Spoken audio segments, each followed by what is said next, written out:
Kumusta naman yung pakiramdam ngayon at wala na si tatay? Okay naman na rin po. Kahit pa paano po, hindi na po siya naghihirap sa sakit niya. At nagkomplikasyon din para po yung may sakit niya po at nagkameron nga rin po pneumonia. Buti nakilibing si mama mo, pumayag siya, ano? Tinawagan ko po, chinat ko naman po sila. Oo. Na magpunta po at si Papa po at yung kandila po ni Papa ay pa ano-ano po eh. Basta po paiba-iba po. Ang dami po nakapansin. Tanggapin na lang din niya. Pero doon po siya parang parang si Mama din po talaga yung hinahanap niya. Patawarin na lang po niya si Mama. Kahit po si Mama po ay nag-asawa na naandyan pa siya. Sana mapatawad na lang po niya. Good day mga mahal kong viewers. Welcome back to my YouTube channel, Commander ni Marcos, at sa ating Facebook page, Alma Vlog. Ayan, nandito tayo ngayon sa anak ng ating beneficiary na si Tatay Ervin. Ayan, kumustahin natin. At kahapon nga daw yung libing, kung kahapon nga yung libing, o kumustahin natin si Ate Isabel. Ayan. Dito tayo ngayon, paakyat.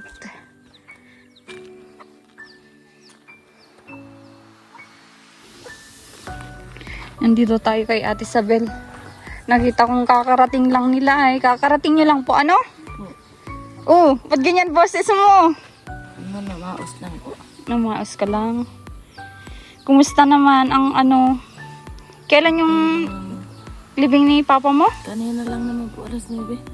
Ay, ganun na lang. O, pwede makiupo. Sige. At ano ay...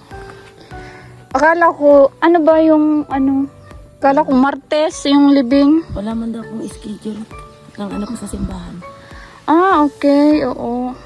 Saka po yung iba po mga ano po ni Papa po, yung mga papel pa hindi pa po naayos kaya po nun. Kaya hindi pa nailibing ano na Opo. agad. Kumusta naman ang ano? Okay din naman po. Okay naman, ano na, at least ay si Tatay Ervin wala nang nararamdaman ngayon, di ba? Wala na po. Mm. Okay naman na po siya. Saan kayo nagsakay? Pauwi? Sa bus po. Nagbus kayo? Di kanina, nasalubong kayo. Nasalubong ko kayo dyan. Ako po yung nasa tricycle. Andyan din po sila Mama, naglalakad. Nakilibing lang din si mama mo doon. Kasama niya nga si Queenie. Si ano po, Jenny, si ano po yun? Si Buda-Buda po. Yung kasama dati ni Tatay Ervin doon na nag-aalaga sa kanya. Okay, oo. At ano, may nag-share din ng blessing kay Queenie. At sa iyo na din, syempre ikaw yung ano. At kumustahin ko din kung anong nangyari at pasensya na kung hindi kami nakabalik. Okay lang. At alam mo yung sitwasyon. Malayo pati panghirap din ang biyahe papunta doon. Oo, alam mo din yung sitwasyon ko, ano, kaya ano, sabi ko ay naintindihan na yun na Ate Isabel. Sabi ko, tinatry ko din tawagan yung number mo, hindi ko din matawagan. Wala bang signal doon? Mahirap ang signal po doon. Oo, kaya nga sabi ko ay, ang ano naman, paulit-ulit kong tinatawagan yung number mo, hindi kita makontak. At kung ano yung pwede namin sanang ano ay, kahit ipadala na lang sa iyo, kaso nga lang, hindi kita makontak, wala akong makontak doon. So, ayun. Ano yung mga ganap doon nung ano? Okay na po yung ano doon. Kahit pa paano po meron pa na po tumutulong-tulong pa din. Oo. Pangkaragastos po, pang araw-araw. Oo. Nakatulong din yung pinahatid ko. Nakatulong din po yun. Matagal din po bago naubos. Okay. Oo, maganda yun. Para ano naman. Kumusta naman yung pakiramdam ngayon at wala na si tatay? Okay naman na rin po. Kahit pa paano po, hindi na po siya naghihirap sa sakit niya. At nagkomplikasyon din para po yung may sakit niya po at nagkameron nga rin po pneumonia. Pneumonia? Apo, tapos po yung ano na po yung ano po niya napako sa ganito. Oo, yung sabi nilang malaking sugat na nangyari sa kanya no, na disgrasya. Yan na po yung inano po niya. Oo. Kaya doon po na po siya naanahan din. Dami rin pati po niya sakit po. Matagal na yata po niya yung nararamdaman na hindi Oo. niya sinasabi. Buti nakilibing si mama mo, pumayag siya, ano? Tinawagan ko po, chinat ko naman po sila. Oo. Na magpunta po at si Papa po at yung kandila po ni Papa ay pa ano-ano po ay. Basta po paiba-iba po. Ang dami po nakapansin. Paano pa iba-iba? nagilina po ang ilaw niya. Para pong lingas na lang po ng sa tingting. Kalaki. Ay, ganon? Opo. Anong ibig sabihin nun? Sinabihan, kinausap ko lang po siya tungkol doon. Sabi ko po, hindi makarating si mama. Okay lang naman. Sabi ko, tanggapin na lang din niya. Pero doon po siya parang si mama din po talaga yung hinahanap niya. Ah, oo. Ibig sabihin parang namamatay-matay yung yung Opo. candle niya. Yun yung pamahiin nyo. Opo. Simula po nung pagsabi po nila tiyan na pupuntahin ko na po sila mama, yun, bigla na lang ulit po lumakas yung ilingas yung kandila. Yung kandila ba na nakalagay doon sa ano niya? Opo. Ah, oo. Tapos nung nandun na si mama mo, ano yan? Pumunta lang siya nung libing na talaga. Hindi po nung tinala namin sa diet yan siya po nagbantay. Doon sa daet. Opo, sa provincial po. Okay, oo. Tapos po nitong huli naman na po, nagkipaglibing na lang din po siya. Mm-mm.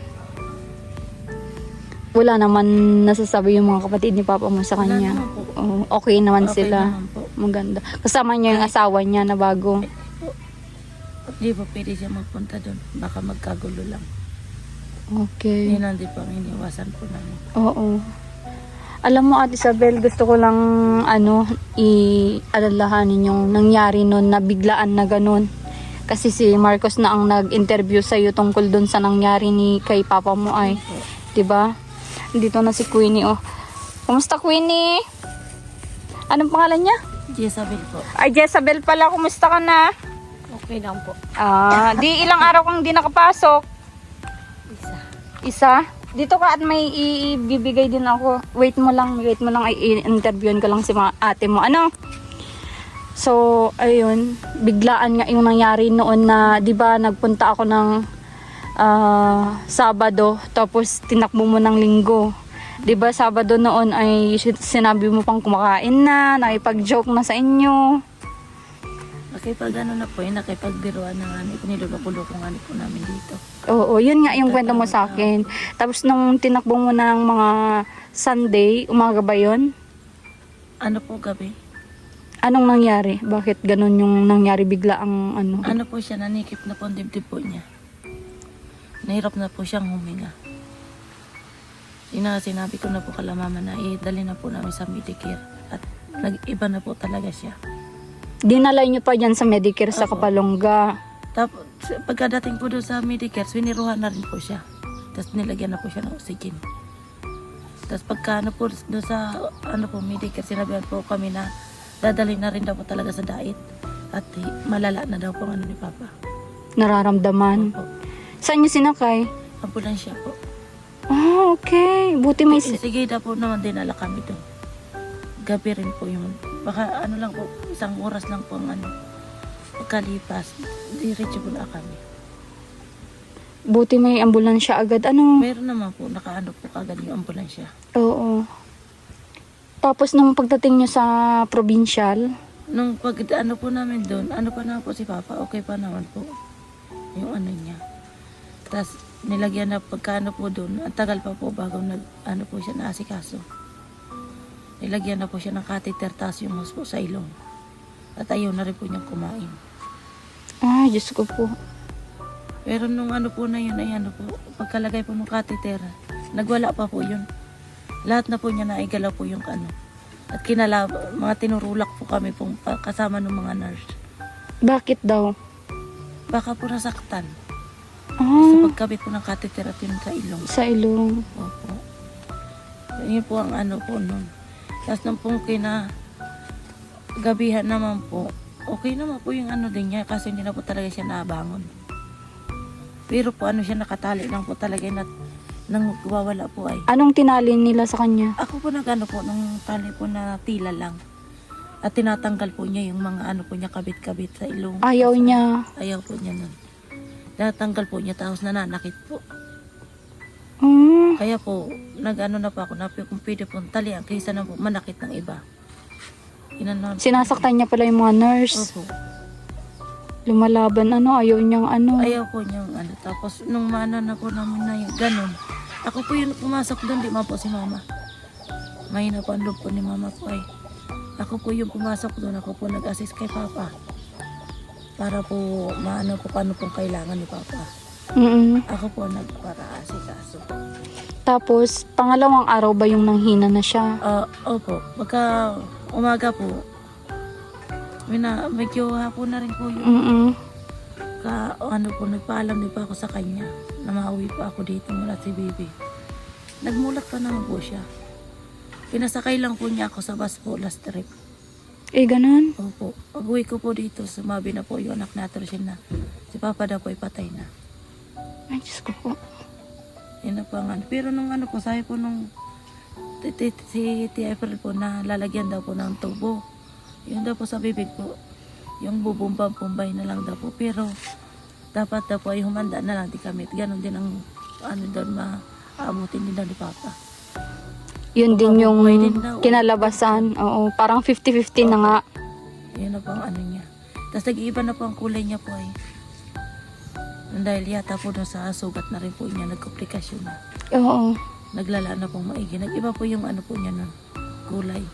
Ano yung sinabi mo nung last na vlog ni Marcos na may ininject sa kanya? Ay ano po, yung pampakalma po at sinumpong po siya nung sakit po niya. Ininjectan siya para Kumalma po, hindi na po siya doon natuloy na daw yun, hindi na ano. Hindi pa naman po, yung po, natagalan pa, nag-okay po ang paghinga niya. Tapos nagmumulat-mulat pa naman po siya. Mm-mm. Pero hindi naman po natagal po pagmulat po niya. Tapos nung pag po na yun ay, ko po, sabi ko nga ni Papa, sabi ko mauwi muna ako. Kasi bibisahin ko po doon at magugutom naman po yun.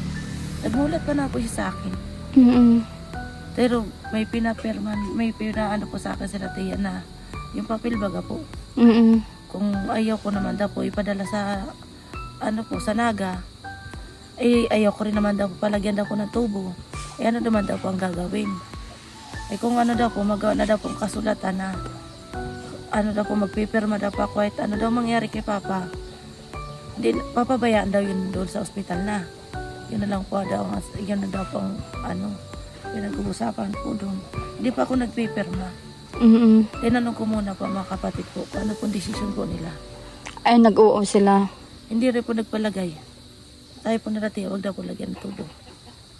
At mas delikado pa rin daw po yun.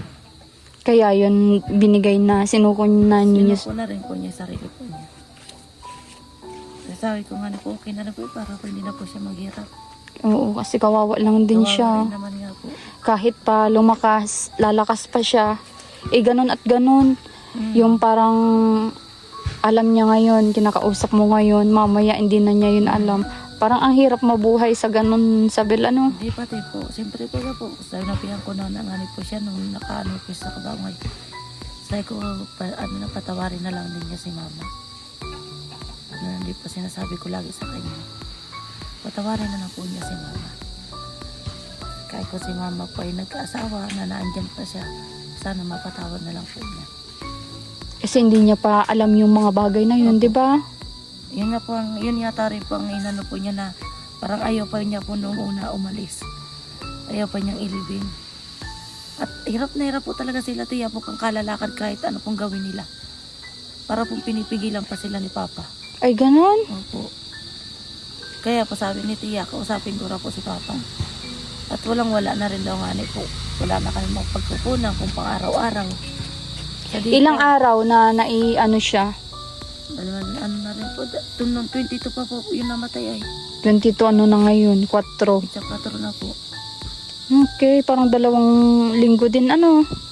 Buti nagtagal yung yung Kahit na po pa unti-unti lang po yung abol na din. turok, oo. Napaturokan nyo nung nagbigay si Marcos sa inyo. Opo. Okay. Kulang lang din po naman kami. Mm-mm. At 3,750 po ang turok ay. Ang isang turok. Opo.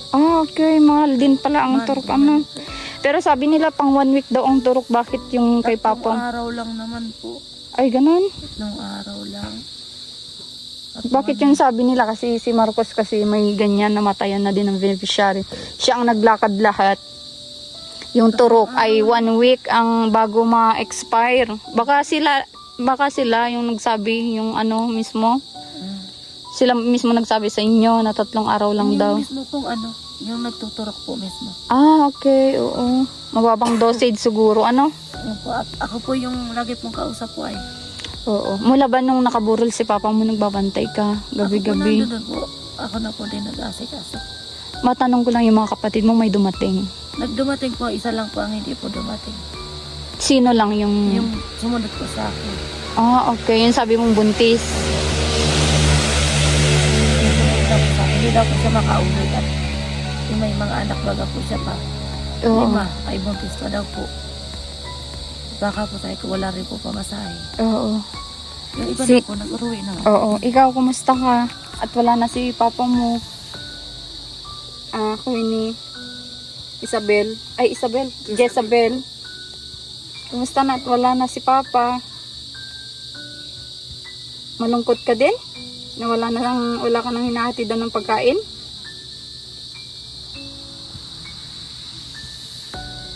Ito din ang kamukha ni papa mo. Ano? Ito ang kamukha niya. Ano? Si Jezabel. Yan. Yun din yung iniisip namin mag-asawa. Siyempre nakikita namin yung sitwasyon ni Tatay Ervin dito. Doon sa dating tinirahan niya. Parang talagang ano. Ang dami pang nagsasabi na nakita daw nila nga naduguan at nahulog yata doon sa higaan. Ano nga ni po yun? Dinala ko pa yun. Nagdudugo pa pa yun. Ang dami daw dugo na ano doon nawala. Ang dami po. Siguro po nasa, ang dugo po na ano po doon sa bahay po niya ay isang puno na yata po doon sa plastic po na yelo. Ay, Diyos ko. Ang ano na pala, ang Iba pa dami. naman po yun dito po sa ano. Pero mataas pa ang dugo niya. Ah, oo. 200/80 po. Dugo pa rin niya. Kahit po ang dami na pong unang wala sa kanya. Oo.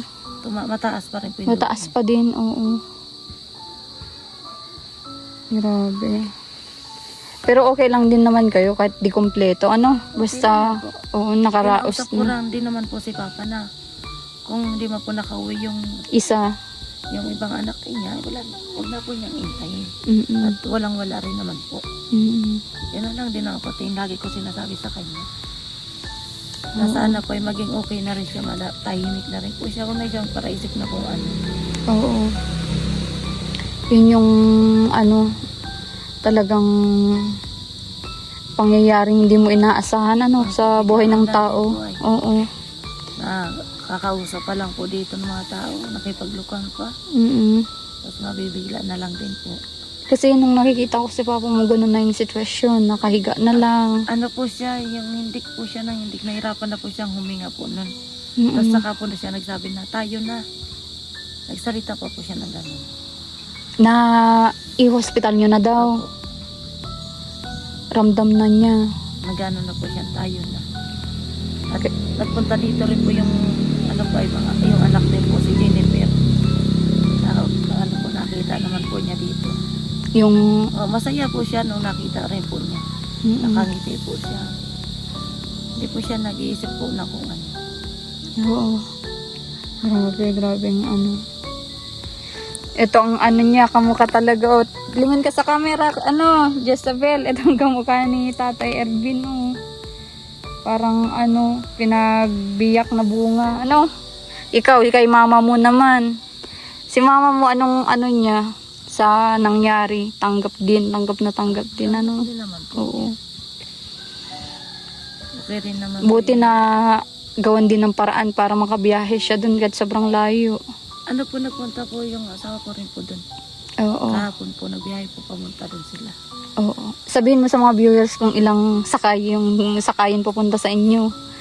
Tatlong, ay dalawa pong bus, isa pong jeep. Yan, ganyan Tapos kalayo. isa pong tricycle papunta dito. Yan. Yan yung pinakamalayo mga mahal kong viewers. Kaya hindi po kami nakapunta sa burol at libing ni Tatay Ervin. At syempre, alam niyo naman po ang sitwasyon ko. Kahit may sasakyan, delikado pa din. Tsaka sabi din ng mga viewers, lalo't ganito yung sitwasyon ko, hindi daw pwedeng pumunta sa ganun. Alam mo yon? Alam ko man po yun. Yan din pa sabi rin po nila tiya. Mm-mm. Dahil kung mahihirapan tayo po, sabi ko si ate. Mm-mm. Tsaka ano nga, yun nga, sabi din ng mga viewers na nag-comment sila na sa pamahiin daw yata ng Pilipino ay ganon na ano, bawal mag ano sa patay. Sa akin okay lang din kasi wala naman sa akin yun kasi si Tatay Erwin hindi na din iba-iba, hindi na din ano, ilang beses ko na din napuntahan, nakita ko yung sitwasyon niya, okay lang yun sa akin, pero yung niisip ko lang din yung pinagbawalan kasi ako ng doktor na mag-travel ng malayo. Ayan. Babalik pa po kami sa ano po, sa uno po ng ano, November po, ay pestang patay din po yun. For ano naman po niya yun. 40 days. Okay. O hindi man daw po makakapunta po yung iba kong kapatid. Ako na lang daw po pwede po mapunta. Oo, ikaw na lang ang ano doon. Kahit Ano yun ipagpa-pray nyo? magpapadasal po kami po doon. Tapos maano po kami sa ano po, cemetery po. Noong last night niya kagabi madaming tao. Marami din po. Marami din naman po na ano kagabi. Yung lang po puyat. at ganun talaga pag last night. Ano? Ay, pinabayaan ko muna po sila po matulog. Ako na lang din po ang gising. At hindi daw pwedeng tulugan ang ano ay. Opo, kasi mama po tulog po ay. Kaya ano na lang din papa. Mm-mm. Nagtitingin pa ako sa mga naglalaro pat yung pong mga ano po turutong man, kinukuha ko na rin po para may ano, makaipon. Oo. Wala naman ng problema doon. Wala naman na po, pinapinintay na lang po yung sa insurance po ni Papa. Ah, okay. So yung plywood na dinala ko dito, hindi man lang na ano ni tatay, ikabit mo na dyan sa kusina mo. Ano? Ikabit mo na kung saan mo pwedeng ikabit dito sa bahay mo. Opo. Para naman ano, at sabi nga ng mga viewers, ikaw daw yun talagang tumulong din kay papa mo, kaya deserve mo din yung mga blessing na matatanggap. So yun, may dala ako doon para sa inyo. At groceries, malaking gatas sa anak mo. Oo, anong gatas nun? Kahit ano man akong gatas po. Oo, nagagatas din siya ng bote, di ba? Oo, bear brand na malaki yan yung dala ko. At may dala din kami para kay Queenie. Asan yung anak mo? Nandiyan po. Naandyan? Nandiyan po sa kabila po na miss na po ay. Ah, okay. Sige, kunin ko lang yung ano. Opo. So, yun, ibibigay na natin yung ano, pasalubong natin kay Ate Isabel.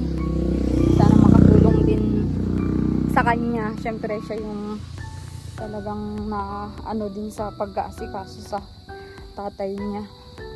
Ayan. Kanina lang po na ilibing pala si Tatay Erwin. Ano yun? Matagal din yung ano kaninang umaga. Anong oras ulit na ano? Alas 9 po. Alas 9 mismo nung nasa ano na Nasa kayo? simbahan na po kami. Alas 10 na rin po nakarating kami sa cemetery po. Ah, okay. Oo.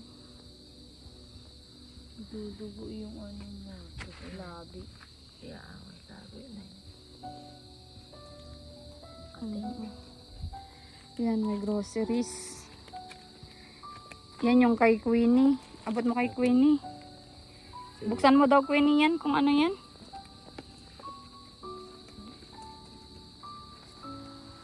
And pabigay nung sponsor na from USA. Yung bag para sa school mo. Asan yung bag mo pang school? Nandun po sa bahay. Ah, hindi ito yung pang school mo? Ah. Yan. Oo. Yan yung bag na ano na pasalubong ng ano pabigay. Pasalubong namin bigay ng sponsor na. Ano sasabihin mo sa kanya, Queenie? Salamat po. Salamat. Okay. Bigyan din kita ng allowance, Queenie, para ano. Magkano allowance mo sa araw-araw? 20. 20. Eh sa 1 week magkano? Ah, anong grade na ba si Grade 3 po. Grade 3. Kung 20 ang ilang araw ka ba pumapasok sa isang ano, linggo? Ah. 5. Ano? Aba di ka yata nagmamathematics. Ano? Gusto mong allowance? Ako ini? Bibigyan kita ng allowance mo. Ano? 5 araw. So, kung tag 20 ang isang araw mo, 100 lang ang 5 days. Ngayon, bibigyan kita ng pang isang buwan. Yan. 20 ano lang naman, di ba? Oo. Yan. Ikaw na mag-handle niyan para hindi maigastos sa ibang bagay. Ano? Ikaw na mag-ano, i-bag mo na, ilagay mo dyan sa bag mo lagi para ano. So, sige Queenie. At ano, salamat sa pag ano mo din kay tatay pag-alaga mo lagi noon. At para naman ano, para may pang-ala-allowance ka yan, may bag ka. Ano yung bag ba? Yung bag mo? Bago pa ba? Hindi na, luma. Kailan pa yun na ano mo na bag? Kailan pa yun na bag niya, Ate Isabel? Tagal na rin naman po. Bago Okay. po nagparasukan po. Oo, yan. May bago ka ng bag. Sige. Ano sasabihin mo yun kay Ma'am USA? Ano sasabihin? Ano sasabihin mo sa kanya? Aba, nalimutan ng sasabihin. Si Ate Isabel na lang magsasalita. Ikaw, Ate Isabel. Maraming salamat po sa binigay niyo pong biyaya para po sa amin. Maraming salamat din po sa tumutulong po, sa tumusuporta po sa amin. Yan. God bless po. Oo. Yan yung kay Ma'am na USA. First time niya din mag-sponsor sa ating mga beneficiary. At bigyan din kita ng cash. At alam kong napagod ka sa ano. Doon ba sa ano may naano din kayo? May nagagastos kayo nung naandun kayo? Wala. Pinapadala lang din po ako po. Yung asawa ko po kahit Nung- 300 po. Ay, ganun. Pandaradaya pero po ng anak ko. Oh. Di ba, babalik pa naman ako dito. Ano? Okay lang sa'yo. Okay lang naman. Okay lang na ikaw yung ituloy kong beneficiary. Bahala po kayo. Oo. Pero okay lang sa'yo, bukal sa loob mo. Si Queenie, kung ano yung pwede kong iabot din sa kanya, at alam ko si Queenie nagpapagod din, maghatid na ng pagkain ni papa mo, papa nyo. Siyempre kung ano pwede nating iabot kay Queenie. Ano? So ayun, bigyan kitang cash ngayon. Yan. Thank you. Oo. At ano, bili ka ng pwedeng ulam. At buksan niyo yan para makita yung laman ng ano, box na ano, pasalubong.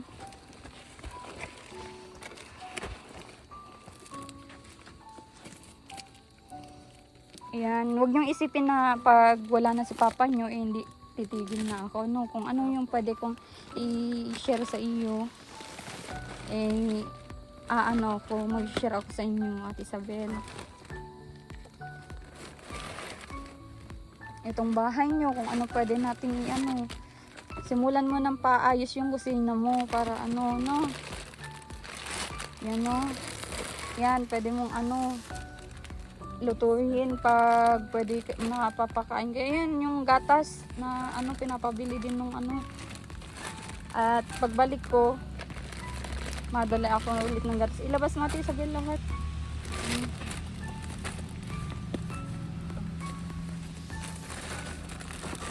Aba, may spaghetti pa pala. Oo. Yan, gatas. Yan, malaking gatas po yan yung ano. At sa susunod ay maano ako ulit. Mabigay ako ulit kila Ate Isabel. Yan. Yan. Anong tulong yan? Ano na din sa inyo, Ate Isabel? Malaking tulong na rin po ito. Oo. Ititira ko na lang din po ito po para po makaano po sa ano po ni Papa pag 40 days po. Yung mga pansit tsaka Opo. spaghetti. Okay. Sige, okay lang yan. Pero ano, madagdag ako sa 40 days ni Papa mo. Ano? Opo. Oo. Tsaka pwede padala yung baby ni Ate Isabel dito? Oo, para makita din sa ano. Para ano. Anong gender na nung anak mo? Babae? Babae. Okay. Kasi sabi nung sponsor, sabi niya, bilan mo ng gatas yung baby at bilan mo ng bag yung estudyante. Sabi ko, yan po ma'am, napaabot ko na yung bag ni Jezebel. Yan. Suot mo nga, Jezebel, yung bag mo.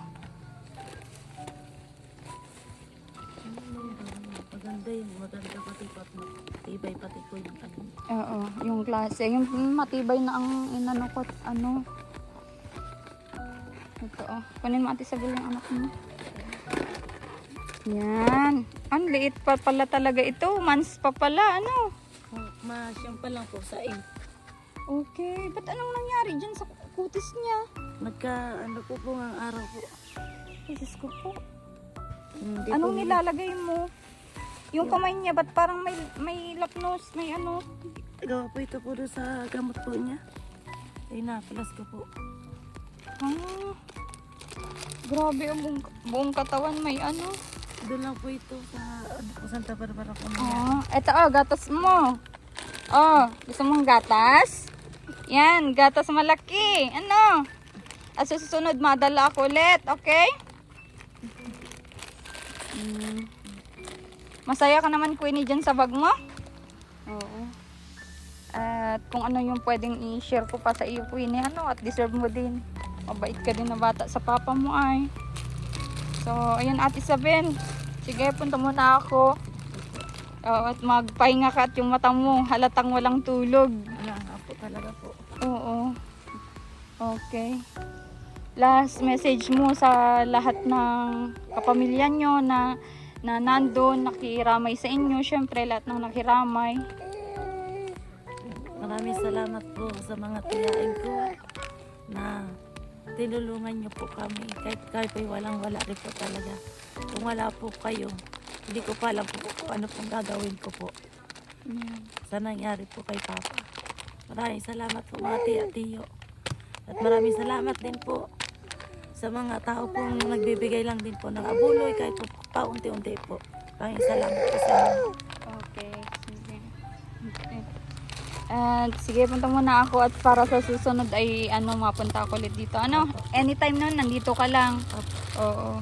Ano gusto mo bang negosyo para hindi ka pwedeng negosyo dito? Kaso walang mga bahay-bahay dito, di ba? Opo. Naman kung gaano kong bahay po. Pag-isipan natin kung anong mararapat na pwede naming itulong sa iyo, no? Okay, sige. Okay. Sige, bye-bye, baby. Bye-bye. Bye-bye. Ay, marunong na yata mag-bye-bye. Sige, bye-bye. Punta na ako. Okay. So, ayan mga mahal kong viewers, yun na laman natin kung ano talaga nangyari at kung anong nangyari dun sa burol at libing ni Tatay Ervin. At condolence lahat sa mga kamag-anakan niya at rest in peace na din kay Tatay Ervin. Alam ko ay wala na siyang nararamdaman na sakit ngayon. At sana ay ipagpatuloy niyo pa din na suportahan tong mga video natin para at least ay maipagpatuloy natin yung pagtulong kay Ate Isabel at siya na po yung beneficiary natin ngayon. At deserve niya din naman po, nakikita natin sa kalagayan niya. Lalo siya ay may maliit, hindi makapagtrabaho, kung ano man yung ayuda o tulong na maibabot natin sa kanya, ay malaking blessing yun para sa kanila. So dito ko muna tapos ang aking vlog. Maraming salamat kila Marcos at ni Rans na nag-aalalay din sa ating mga beneficiary, lalo kung yung time na hindi tayo makalabas. Ayan. Thank you so much po. Mag-ingat po kayo palagi. God bless.